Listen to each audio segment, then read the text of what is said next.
Do you condemn what Hamas did that day? Do you condemn October 7th? Do you condemn that political organization? Do you condemn? Do you condemn? Oh Muslims, it is high time that we claim the narrative and we shift the conversation.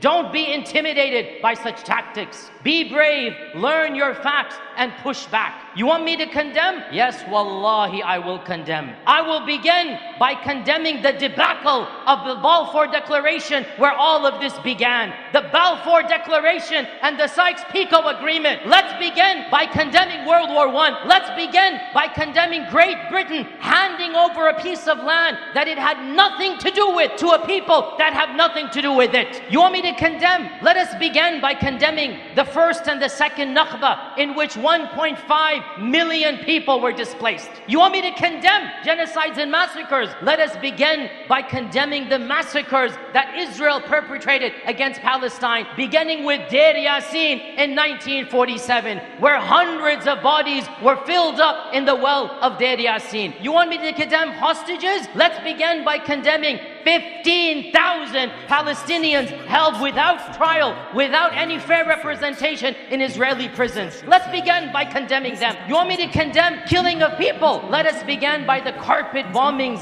that Israel constantly does for the last 25 years. And I'm going to go there today, brothers and sisters, because enough is enough. And if we're all cowered into silence, if we're all too scared to speak the truth, they're going to get away with it. But if every one of us raises our voices, if every one of us is brave enough to push back, well then inshallah ta'ala, we will achieve a level of social credibility. We will push back at the narrative. When too many people speak the truth, that is what is going to break down falsehood. And that's what we need to do. So let's go to the very events you want us to condemn. You want us to condemn October 7th? I have plenty to condemn even on that day. How about we begin by condemning the lies that you perpetrated about what happened on that day? Lies that went all the way from CNN, from BBC, from New York Times, from every single newspaper. Even our president lied straight to us, and he looked at the camera and he said,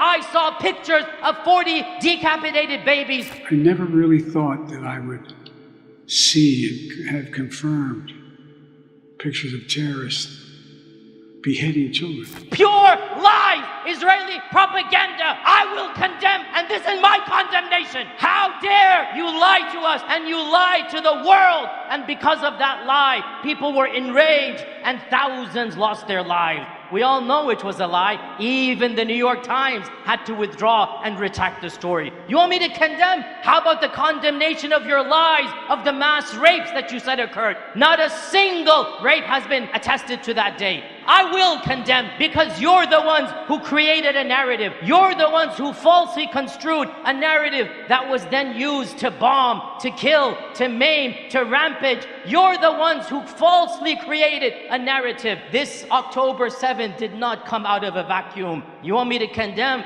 I will condemn 75 years of brutal occupation before October 7th. That's what I'm going to condemn. Enough is enough, brothers and sisters. Enough is enough. And what Gaza has done is that it has shown the world the hypocrisy of those who claim to champion human rights and freedom. Gaza has shown the hypocrisy of those who said, we are the world's leaders because we are the best. We are the world's leaders because we are for democracy. We are for human rights. We are for liberties. And what a small group of people in Gaza have done is to show the world those were blatant lies. Absolute lies. The mask of deceit has fallen and the truth has been laid bare. And the myth of the moral superiority of Western civilization has been shattered single-handedly by our brothers and sisters in Gaza. The world is changing.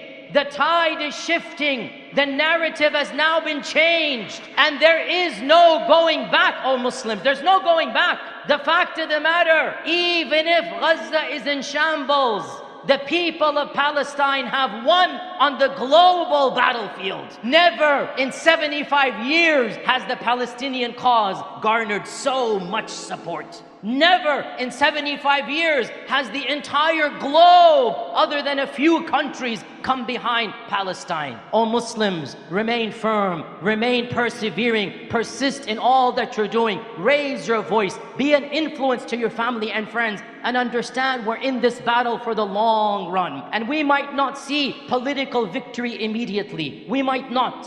But I say to you loudly and clearly, we have already won the moral victory. We have already won the moral battle. Palestine has won. The people of Gaza have won.